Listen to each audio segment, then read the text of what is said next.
We interrupt our programming. This is a national emergency. Important details will follow. The emergency alert system has been activated.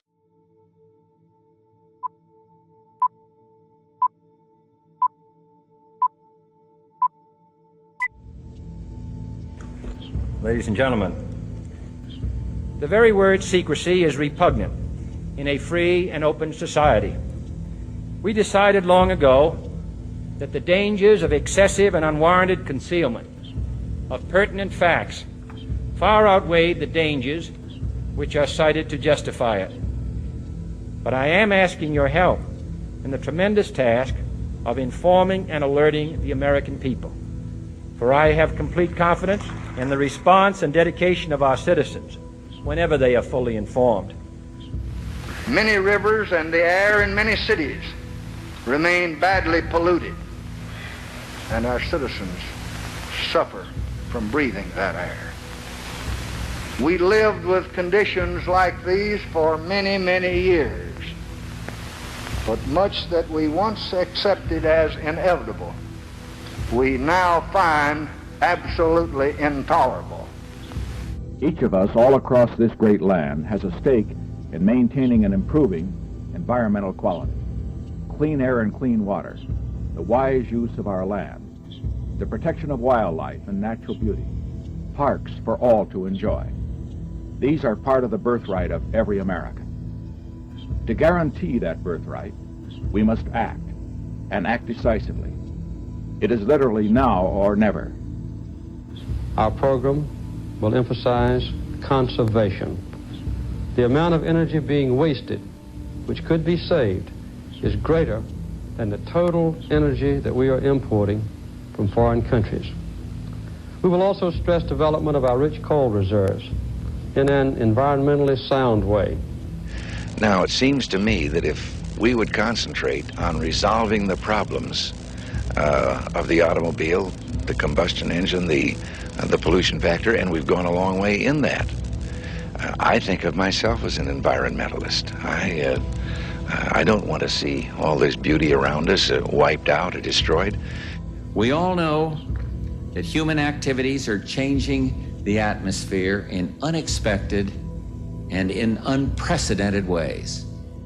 I recommend that we adopt a BTU tax on the heat content of energy as the best way to provide us with revenue to lower the deficit, because it also combats pollution, promotes energy efficiency, promotes the independence economically of this country, as well as helping to reduce the debt.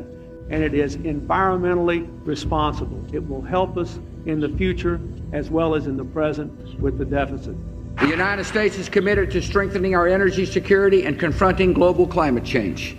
And the best way to meet these goals is for America to continue leading the way toward the development of cleaner and more energy efficient technology. We've got to leave this planet at least as good as the planet we inherited from our parents, but we've got a bigger problem with climate change. We sent $1 billion to foreign nations, many of them hostile, and because of our addiction to oil, and in the bargain we're melting the polar ice caps, changing the weather patterns all around the globe.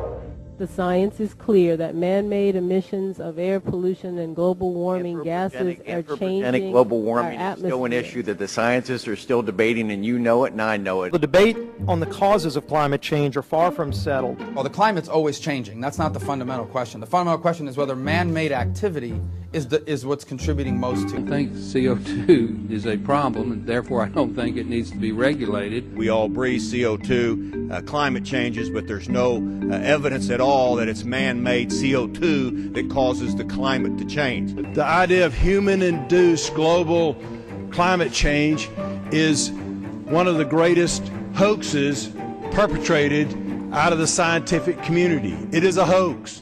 I'm only concerned about the incredible frenzy and hype for something that's a total myth. It's amazing to me how upset so many people are. The existence of all these billions of people on Earth have all influenced the climate of Earth, but none of it is of significance, and thank goodness, things are doing just fine. The question is the degree to which man influences the climate, and whether actually we can this is anything we should worry about, and whether we should be bombing the global economy into the dark ages to try and stop it. Sure, you know, the greatest hoax I think has been around in many, many years, if not hundreds of years, has been this hoax on the environment and global warming. You notice they don't call it global warming anymore. No. It's because it's getting cooler. It's weather control. Yeah, it's getting cooler. You can't call it global warming anymore. So what the world needs is more fossil fuels. The evidence we have is not just that fossil fuels aren't ruining our planet, they're making it much better. Climate-related deaths are going down. And so what we need is many, many more fossil fuels so that people can eat and they can have food. Years of high school Aquanet hairspray use have done more damage to the ozone than any global warming scan has. I remember Aquanet. Aquanet. I remember Brill Cream, but I don't think that had anything to do with the climate. A little dabble, do you? Remember that? There's more. The CO2 can also go boo, boo, boo, boo, or boo, boo, boo, boo, boo. At times when CO2 was rich in the atmosphere, there was greater growth of farms, vineyards, and so forth. I guess in England, there was a time in which the growth of vineyards was so great, there was just wine all over the place. But I'm still open to the possibility, so if there's anyone from ExxonMobil here, I've got a bank account and routing number available for you. One could argue from an economic point of view, we should be burning fossil fuels like gangbusters to generate as much wealth as we can, divert some of that into alternative energy research, and we might get to those alternative energies faster than if we starve poor people and ruin the world's economies and reduce CO2 emissions. Now, as we agreed, you owe me two beers. Scientific American editorialized on the escalating ugliness of climate denier tactics and rhetoric. The editors wondered if we are a people increasingly estranged from critical thinking, divorced from logic, alienated from objective truth.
The big headline from climate scientists tonight: the UN International Panel on Climate Change says we are hurtling toward the day when climate change could be irreversible with catastrophic consequences, they say. It's only going to get worse if we don't take drastic measures.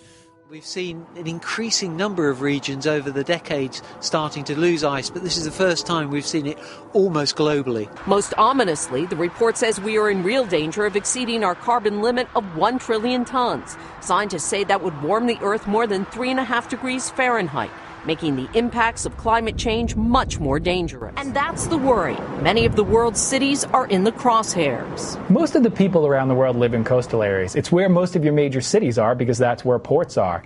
And they are at sea level. So even small changes in sea level rise can displace millions of people. Scientists fly over a giant chunk of Antarctic ice as it cracks and collapses. The chunk is enormous, about 7 times the size of Manhattan, 160 square miles. It was part of the Wilkins ice shelf, the biggest on Antarctica yet, scientists say, to fall victim to global warming.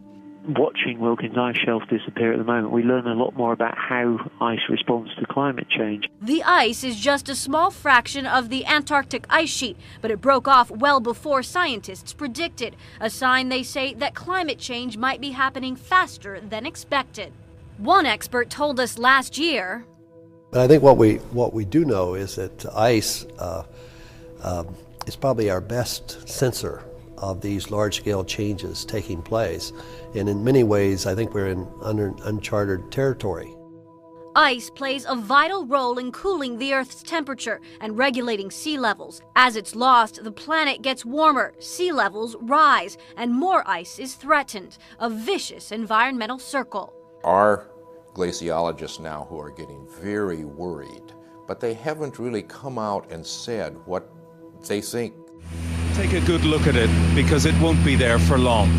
It's cracking and it's breaking up, and it's only one of dozens of Antarctic ice shelves collapsing faster than anyone predicted. I would say the vast majority of what we were looking at back there is broken up this year. It was a cool summer, right? Chicago, New York, places like that, so how can it be global warming? This is how. Look at the context. These blue dots over North America represent below average temperatures for the summer, June, July, August, what we call climatological summer. But look at the context. They're lost in a sea of red dots across much of the rest of the globe, just a couple other blue dots here and there. Those red dots are above average temperatures.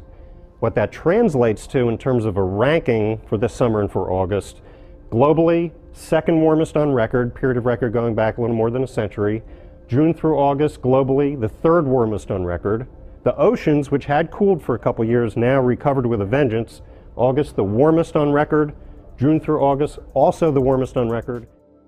Now, if the scientists are anywhere near correct, then this is the greatest challenge facing humanity today. It is the greatest challenge humanity has ever faced and probably will ever face. If someone asked me if the climate system were changing, I would say, look at the data. The Arctic is experiencing, I would say, a crisis. The meltdown is changing long-held beliefs about the Arctic and its weather patterns, as well as being blamed for affecting conditions around the globe and triggering a rise in global sea levels.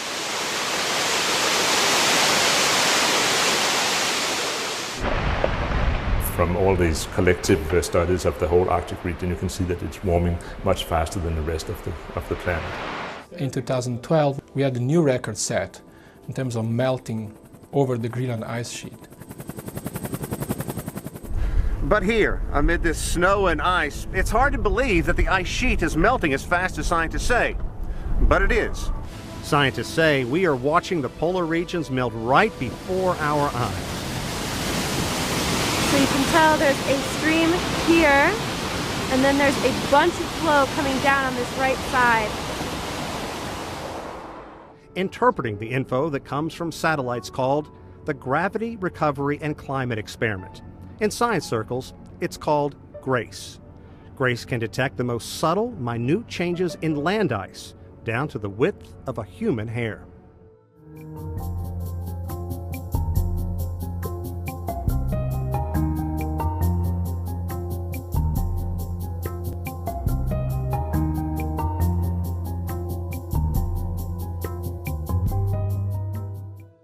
faster speeds that we're seeing in Greenland are not going to slow down. That's not the way ice sheets behave.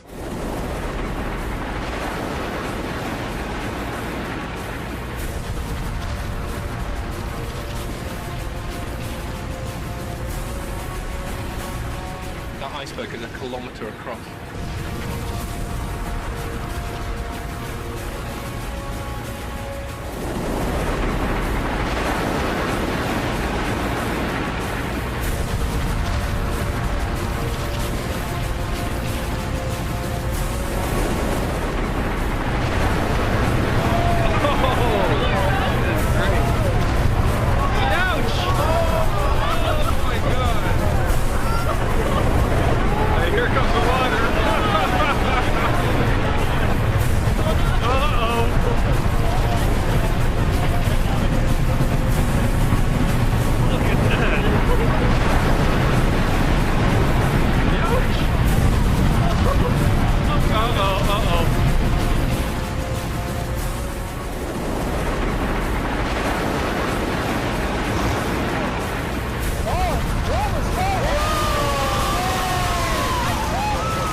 So how big was this calving event that we just looked at? We'll resort to some illustrations again to give you a sense of scale.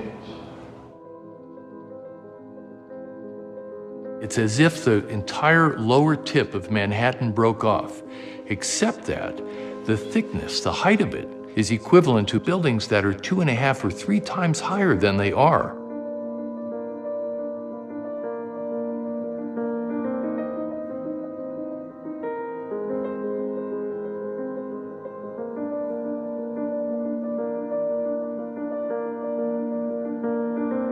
That's a magical, miraculous, horrible, scary thing.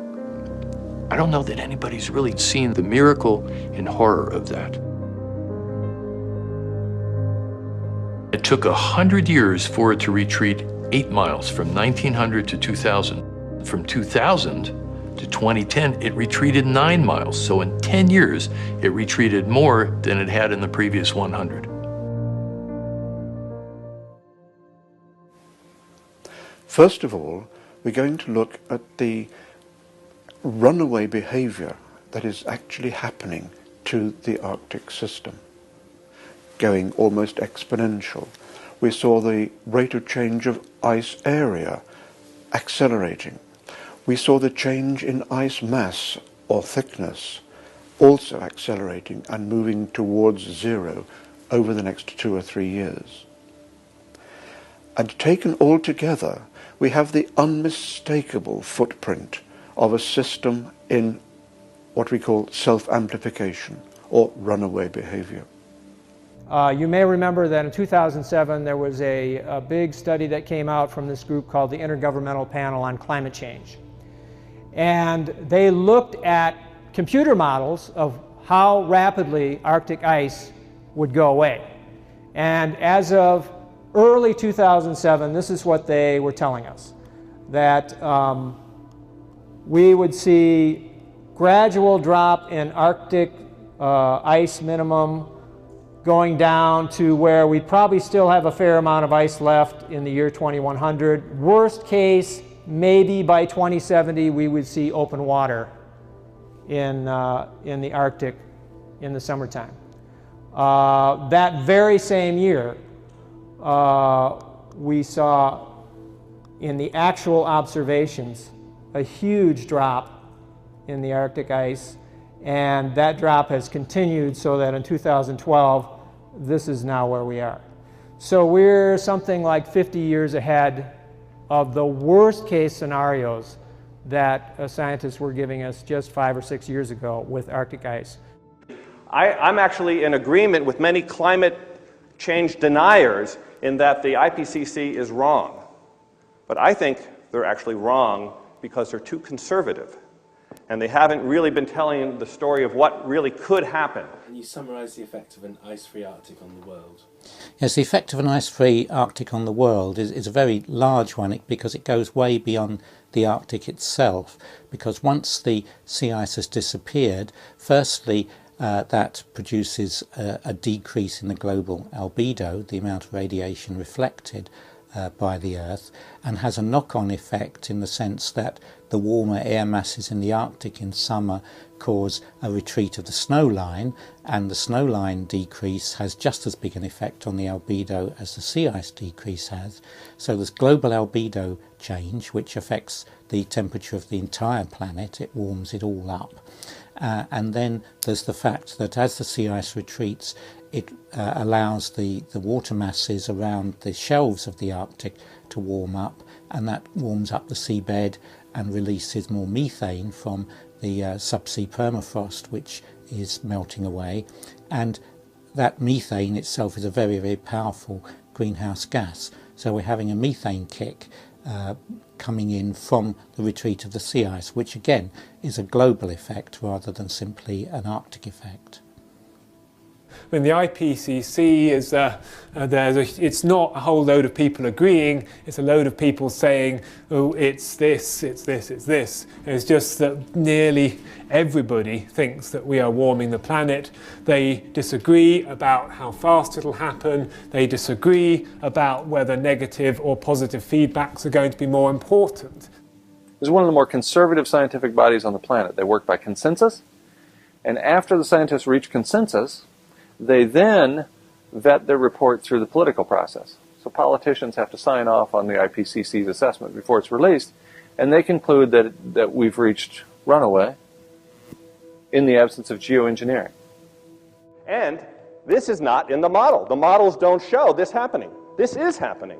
So what happens when we update the models so that it does reflect that the Arctic is melting? So we're seeing effects. And one of the primary effects that grabs most people's attention is what's happening with the Arctic sea ice, the ice that's floating on the Arctic Ocean. It covers usually most of the Arctic Ocean. Last year, 2012, was the record low, is the lowest Arctic summer ice that we have seen ever since we've been observing it. Whereas the rest of the globe has cooled since 1997, temperature in the Arctic has started to increase, and increase increasingly rapidly. The hotter it gets, the faster it gets hotter. 2007 alone, in 1 year, it melted more than the previous year by an area equal to 3 times the size of California. And it will be all gone in 5 or 10 years. It's pretty clear from the death spiral, that's the way in which the volumes of ice in the summer are zeroing in towards zero, that the ice can't last more than a couple more years. There's no way that ice mass at the end of September can continue going round this circle for the next 5 decades. It's moving very rapidly into the 0 point in the center. It's been decreasing for several decades. In fact, way back into the 1960s and 70s, we have a trend pattern of decreasing area of sea ice, particularly at its minimum. And minimum sea ice occurs in September, at the end of the summer warming. But do have a look at the last few years. From 2007 onwards, the data points have been pulling way down below the straight line. And it becomes more and more obvious that straight line representations are no longer the appropriate statistical tool for demonstrating what is going on in the Arctic. Then we see it looks like the end of the Arctic sea ice area in September by about 2015. So we're seeing temperature rise. This is the NASA temperature graph of going back to 1880, when we feel we have good global coverage with instruments. We can take it back much further. In fact, a very significant paper came out just this past spring, which looked at a number of different temperature proxies, as we call them, like tree rings and corals and stalactites and caves and things like that. And we push back the temperature record 11,000 years, and what you've got is this you've got us coming out of the Ice Age back here, and then we've got a slow, gradual decline until the last century, and then this is us here. So we're pretty clear that something's changed in the last 200 years, and the only thing that we've been able to track down that really answers it is the greenhouse gases that human beings have been putting out. What's going on in the Arctic area at the moment is probably the fastest moving response to global warming and climate change anywhere on the planet. In 1859, the English physicist John Tyndall, using equipment of his own design, showed that certain gases in the atmosphere blocked and absorbed long-wave or heat radiation. 4 decades later, Svante Arrhenius, with thousands of manual calculations, made an estimate of the global warming power of CO2 that was very close to today's best models. In the 1950s, American Charles Keeling began to measure accurately the steady increase of CO2 in the atmosphere. Spectrographic analysis soon showed that the new carbon was, without a doubt, man-made. So it's a rare gas. The atmosphere is almost all nitrogen and oxygen. But you see here that out of 1 million molecules of air in 1958, about 314 of them would be carbon dioxide molecules. And you see the graph there at the lower left tracing the first few years. So you can see a lot of things on this graph just right away. First of all, it's increasing with time. And here's what the Keeling curve, which is the popular name for this, looks like today. And you can see that what was 314 then is now 395 or so, pushing 400 today. That's a remarkable story right there, because that increase is something like 25%. Mankind is changing the chemical composition of the atmosphere in important ways. And the greenhouse effect had been understood for a long time. The fact that carbon dioxide and other molecules trap infrared energy, they trap heat essentially, had been known to experimental physicists in the middle 1800s. John Tyndall in London put carbon dioxide in a tube and measured how it could absorb infrared energy, which he could shine on it. And the first attempts to understand the implications of this for climate date back to the 1890s. So in a sense, the science was there connecting carbon dioxide amounts in the atmosphere to climate change until we had the measurement showing that the CO2 was actually increasing, and increasing much more quickly than had been foreseen in the 19th century. There were more people using more coal and oil and natural gas, and the rapidity of the growth of CO2 was a surprise to everyone. Popular Mechanics magazine wrote about this in 1953. The products of this research were showing us that if we continue to add carbon dioxide to the atmosphere by burning fossil fuels, we're going to see a rise in temperature. This was the work of Dr. Gilbert Plass, who published a very significant paper on this. This had been an issue that had been kind of kicked around for the previous 100 years or so, but it was this research that really kind of nailed it insofar as making the science clear. And yet it's taken us this long to really even begin to get through to the public dialogue of how important this is. And the amount of carbon dioxide in the atmosphere is what matters to the climate. Climate just reacts to how many of what kinds of heat-trapping gases are there. The more there are of an important gas like CO2, which is by far the most important man-made gas, the warmer it gets. Now, on this graph is temperature and carbon dioxide, and let's look at the black line first. That's carbon dioxide, 1880 on the left, the present on the right. And so we know that it was rising gradually before Keeling's measurements began, and that in the times before the 1800s, when human activities presumably had no strong effect on climate, it was near a value of 280 in these same units of molecules per million molecules. So CO2 has been rising, but in all the years before the 1930s, you might say, every year was below that average, and in recent years, every year's been above it. Again, the natural variability is due to factors like El Nino and the occasional strong volcano, which temporarily cools the climate for a year or two. And so these things here are some of the strongest El Niños on record. But that there's a warming now and that this period is different from this period isn't any doubt at all. So the question that people typically ask is, how do we know this isn't just some kind of a normal cycle? Okay, it's getting warmer, but it's been warmer in the past, it's been colder in the past. How do we know that this is different from the past? Well, we can measure what's coming into and out of the planet by satellite. And the satellites do a pretty good job of this. We know that the planet is in energy imbalance. We know that that energy imbalance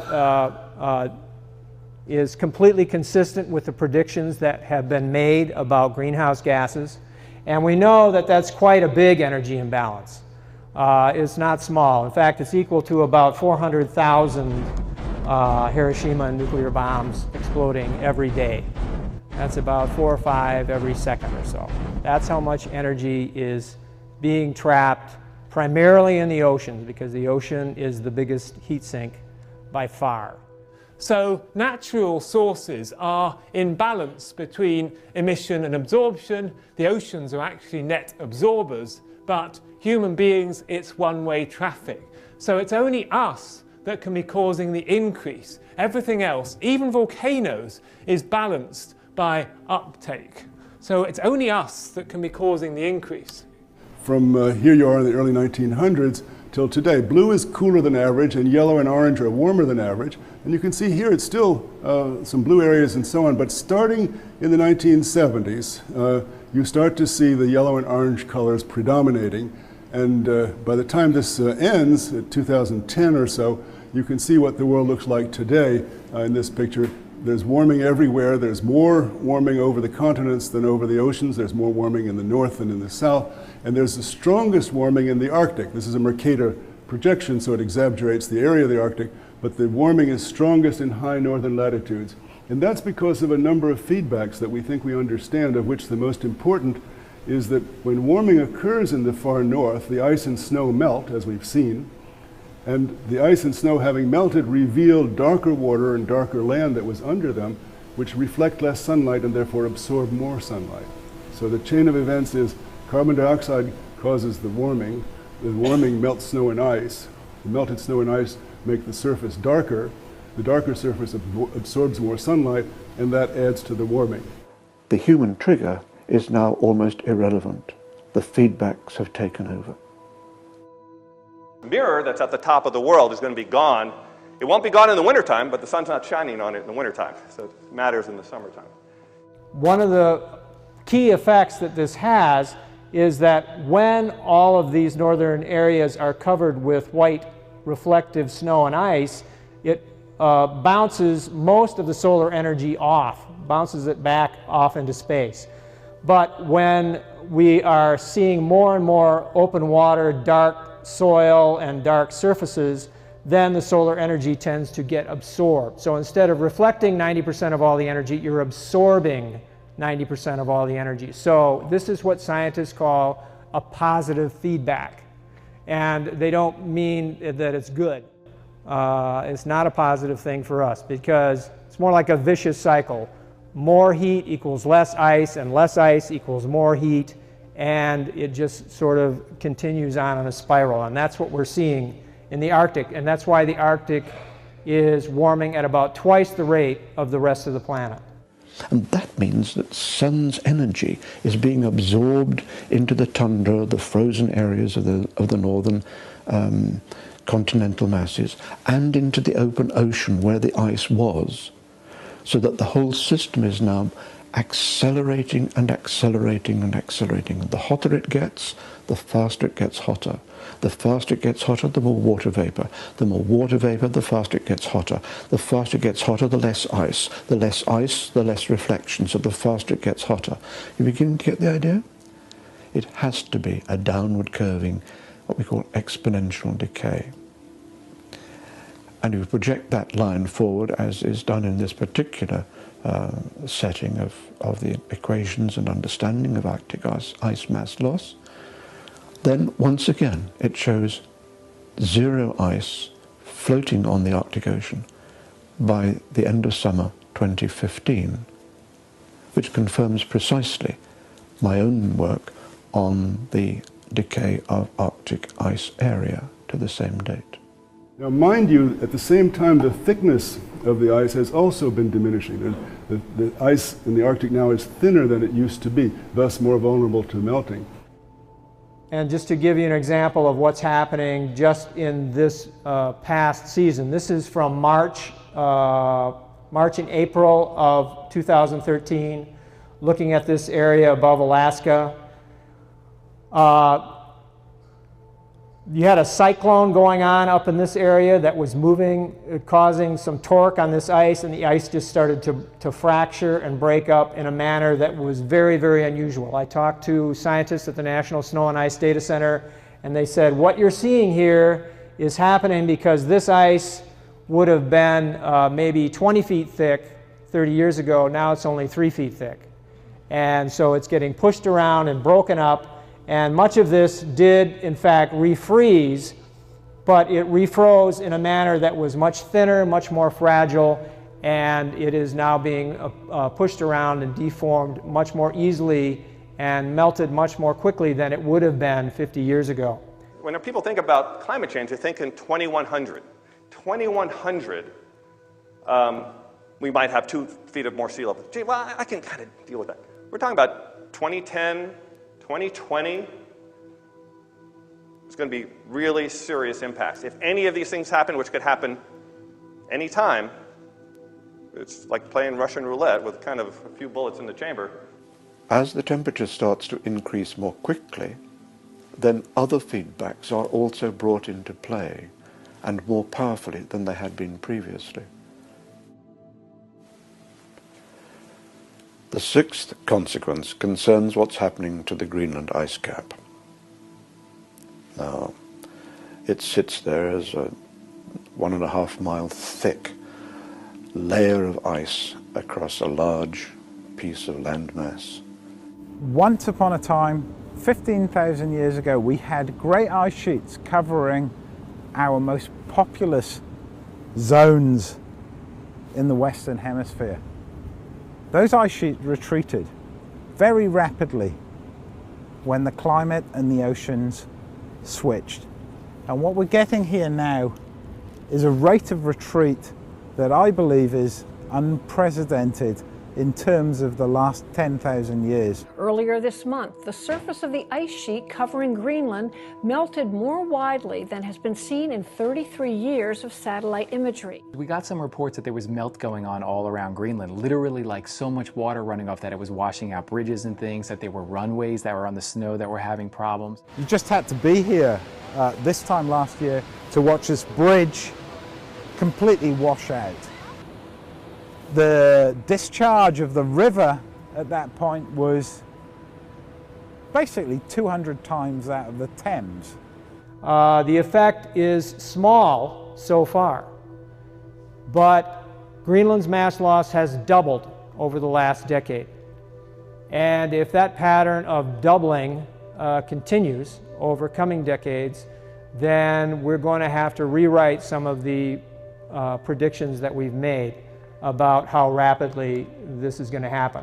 The bed of the ice sheet in the interior ice sheet is frozen to its base, and it's starting to slip. But this is the bedrock, okay?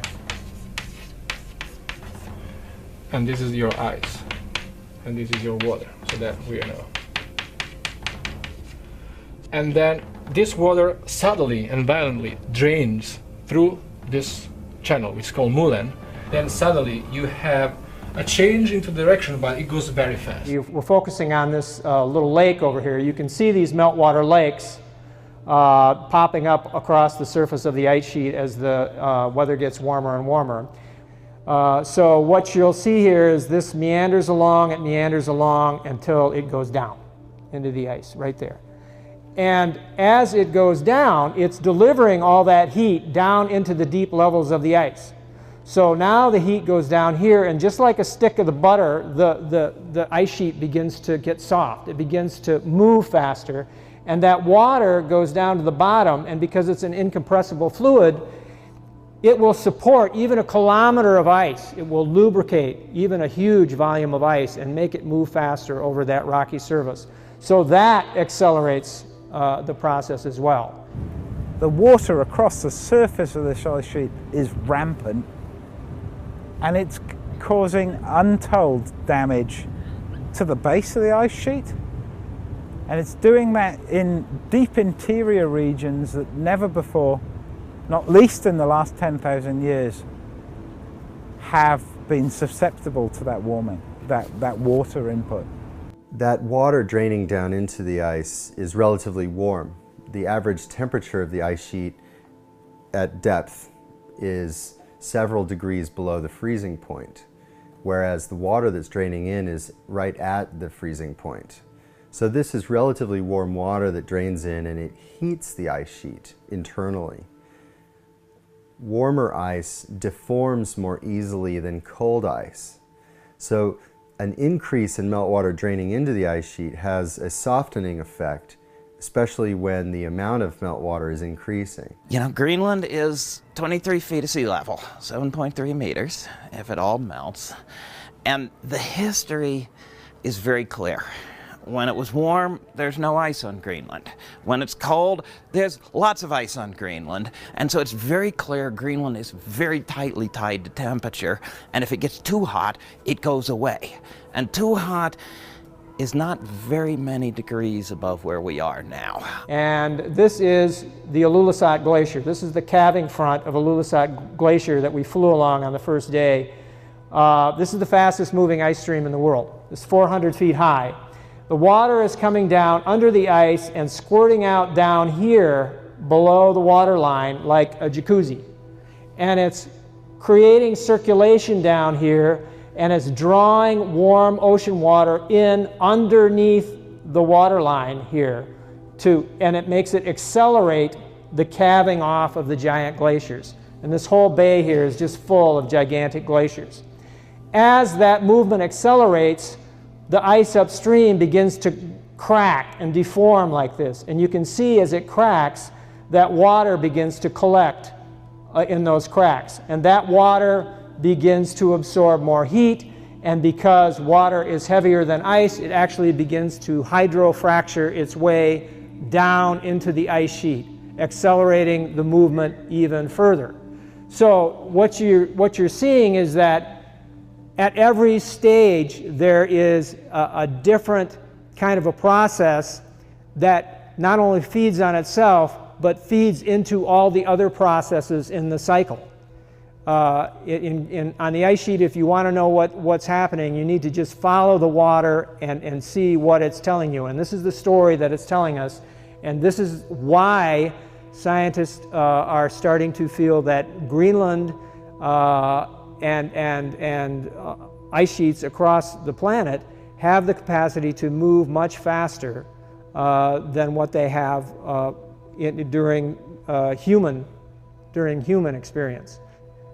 So the big concern is that we don't tip ourselves into some kind of an event like that where the ice sheets begin to move at a pace that is really beyond human capacity to keep up with.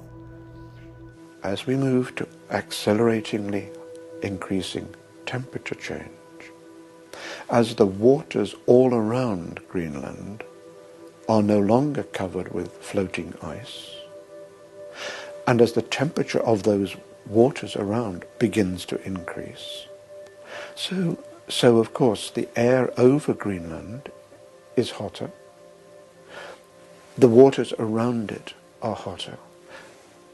The ice surface begins to melt right across the dome. Well, last year in this place where we actually flew into, Congo-Lusiak, this is what the river looked like there. It was overflowing, this bridge was washing out, giant machinery was being swept away because you were seeing melting that was happening over the entire surface of the ice sheet. So they had never seen this kind of water flow there in that river. So the consequences for the Greenland ice cap are massive. And as it melts, it adds fresh water to the global ocean and starts to raise the sea level. And if it goes quickly, then we can expect 2, 3, 5, 7 meters of sea level change right across the world to happen on a decadal basis, i.e. within 10 to 20 years. That would be catastrophic for civilization, many of whose urban centers would be below sea level in the new situation. Actually, the Greenland ice sheet is deglaciating, it's retreating, but its retreat is dynamic. It's drawing down the interior of the ice sheet faster than the models assume at present.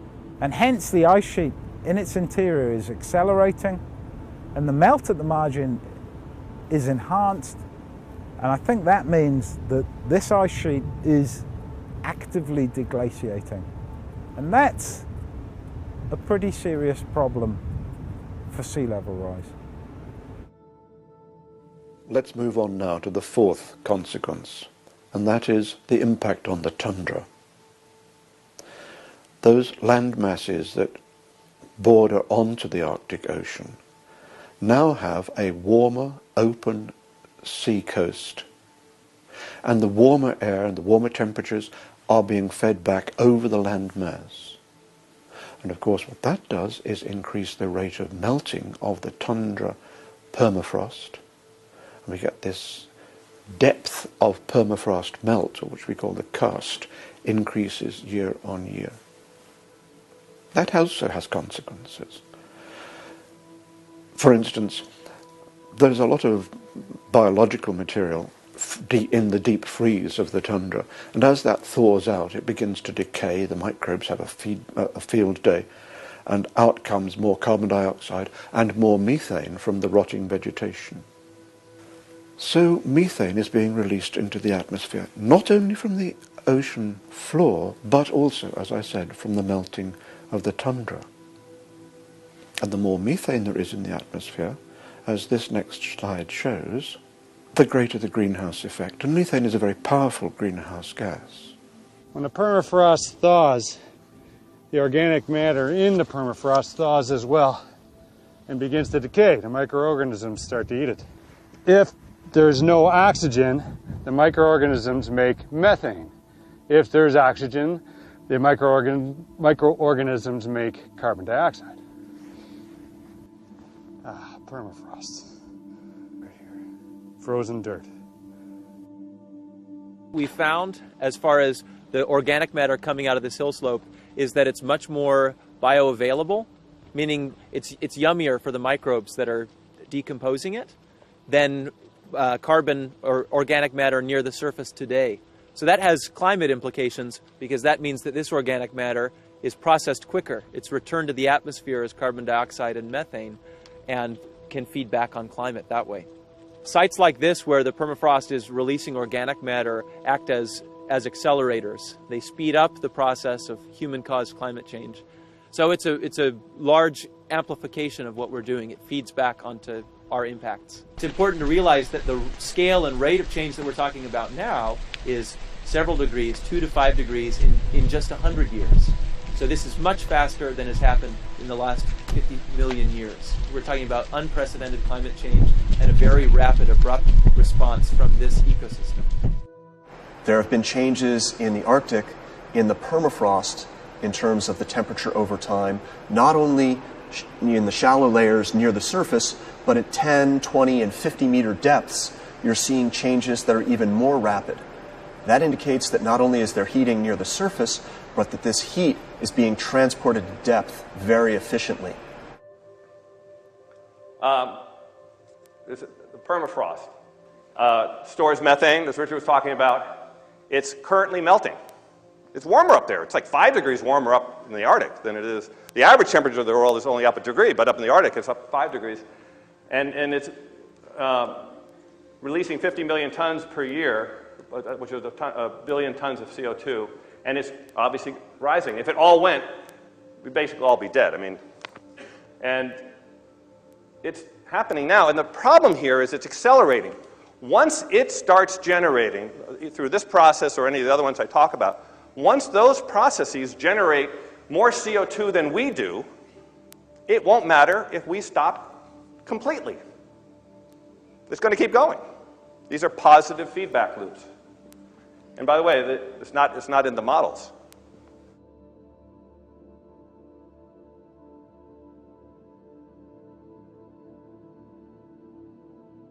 The fifth implication of the Arctic dynamics concerns the feedback of the methane release. It is probably one of the most important issues that we have to examine. We will be in danger of destabilizing these things called methane hydrates, which store a lot of methane at the bottom of the ocean in a kind of frozen form. 10,000 billion tons of the stuff. And they are known to be destabilized by warming. This chunk of ice may look pretty unremarkable at first glance, but put a match to it and something amazing happens. As reported in this month's issue of The Atlantic, it's called methane hydrate, and it's actually not unusual at all. In fact, there are more than 100,000 trillion cubic feet of it on Earth. Volume-wise, that's like the size of the Mediterranean Sea. And it has a greater energy capacity than all the coal, oil, and natural gas on Earth combined. And while methane burns clean, unburned methane is a potent greenhouse gas, and if it leaks, it can be devastating to the environment. The USGS is confident leakage won't be a problem as long as proper precautions are taken. There are potential irreversible effects of melting the sea ice. If it begins to allow the Arctic Ocean to warm up and warm the ocean floor, then we'll begin to release methane hydrate. About 8 years ago, switched to studying the East Siberian Arctic shelf. And actually we've been studying it for the last 8 years, continuously, year by year by year, conducting 1 or 2 expeditions a year. That hydrocarbons are produced within the sedimentary drape was sealed and prevented the methane escape to the atmosphere. That is why we are telling that this should be the largest hydrocarbon stock in the world over there. There is a potential risk that if warming continues, the larger, maybe a great and massive amount of methane could be released from this Siberian Arctic shelf. Of course, there is a potential risk. And in terms of potential risk, I would say that this Siberian Arctic shelf is the most potential because, as we said, the carbon pool is huge and the water shallow is very shallow, and the warming occurs stronger than in different areas of the world ocean. And of course, it is a potential risk. So the methane in the atmosphere, the total amount of methane in the atmosphere, in the current atmosphere, it's about 5 gigatons. The amount of carbon preserved in form of methane in this Siberian Arctic shelf is approximately from hundreds to thousands of gigatons. And of course, it's only 1% of that amount is required to double the atmospheric burden of methane. But to destabilize 1% of this carbon pool, I think it's not much effort needed, considering that the state of permafrost and the amount of methane currently involved. Because what divides this methane from the atmosphere is a very shallow water column and a weakening permafrost, which is losing its ability to serve as a seal. And this is, I think it's not a matter of thousands of years, it's a matter of decades, I think. Maybe at most 100 years, but I think it's a matter of decades. It would happen anytime. It might potentially happen because I would list too many factors that are very convenient and convincing for us, so that might happen. Not any time. I think any time sounds like It might happen today, it might happen tomorrow, the day after tomorrow. You think so? I'm endorsing this. No, but Igor is a very convinced person because he spent a lot of time over there. And where the sea ice should be about 2 meters thick, it was 40 centimeters thick. That means that the processes, all the processes that serve destabilization of everything, of the sea ice, of the water column, of the currents increasing, the currents, I mean the movement of water beneath the sea ice increased. So everything looks anomalous. Even from our experience, from these 10 years, everything looks anomalous. And this is what makes him thinking that, making him think that the worst thing might happen. no, we cannot exclude this. Maybe it's 1%, maybe it's less, but we cannot exclude because... Shortly speaking, we do not like what we see there. Absolutely do not like. Look at this. In a matter of days, just days, we're having this huge area. Look at this. Going, almost exploding with methane. The only way this is possible is by melting of methane clathrates. It's just the only explanation.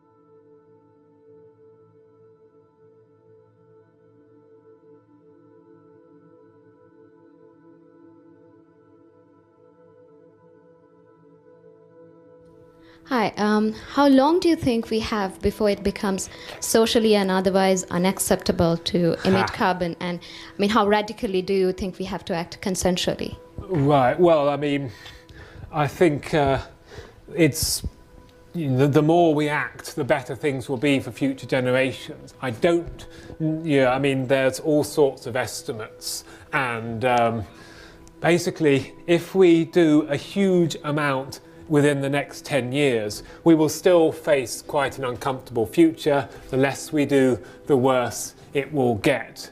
How much of it we can prevent depends on how bold we are, how much we're prepared to do, and that in turn is going to depend on changing social opinions. What are the implications of all this for global dynamic behavior, both in climate and indeed for humanity as a civilization and the biosphere of which we are a part? Well, obviously, the Arctic is connected to the rest of the world. It is part of the world, and what happens in the Arctic inevitably has implications and consequences and spin-off for the rest of the planet. Socially, we know we will be beginning to remove some of the aerosols, the particulates in the atmosphere that at the moment are reflecting much of the solar energy back into space. We also know that much energy is being taken up by heating of the deeper ocean at the moment. And as the effects of carbon dioxide and other greenhouse gases in the global behavior as a whole begin to come back on stream, so global temperatures will begin to respond much as Arctic temperatures did. CO2 begins to increase temperature. Increased temperature drives water vapor feedback. Water vapor feedback accelerates heating. And then we begin to get hotter conditions for some of the tropical forests. We get burn and dieback and increased release of carbon dioxide from the biomass of the planet. It's a different set of feedbacks from that operating in the high Arctic, but it is nonetheless potent. And as in the Arctic, so tomorrow in the world as a whole. And if the implications of jet stream behavior and food production and Arctic dynamics spin off into our survival as a species, into our economics, into our food production, into the abandonment of the poor and the inability to sustain a population of 8, 9, 10 billion people. So also the increasing acceleration of global behavior, which will inevitably follow unless we are able to intervene, to slow it down, bring it to a halt and reverse it. Then without that intervention, global dynamics hold a dark future for humanity, a dark future for the biosphere of which we are a part. It is time to take action not only for the Arctic, but for the global crisis in which we are all placed. There's not agreement on how much we need to do, how fast. To be honest, I don't think there needs to be, because the one thing I am certain of is that we will not do as much as the scientists say we need to do. That's why I've never sort of looked that closely at that particular question, because what the scientists say we need to do is over here, what we're currently doing is way over here, and what various global agreements have tried to get us to do and often failed is somewhere over here. So the gulf is so enormous that I mean, it's a perfectly fair question, but for that reason I've never really looked at it in that much detail. But I do believe that the more people believe this, that the more likely they are to act. So I suspect that there's also, denial can operate on many levels. You can sort of believe something factually, but not believe it deep down in your heart. And so if you say, oh yes, I accept climate change, but you just won't allow yourself on an emotional level to think about what is going to happen to the planet in the future, then you can sort of separate your everyday life from what you believe in the more academic side of your mind. So I think that in many ways changing social opinion is the most important thing we can do at present to deal with this problem, because then people might start moving towards what the scientists are saying we need to do. We've got a lot of work to do and not much time to do it. As I look at the world, which is sort of where I start, we've got to cut carbon emissions fast. Yeah. Then it becomes clear we need to cut carbon emissions 80%, not by 2050, but by 2020. For decades now, we environmentalists have been talking about the need to save the planet.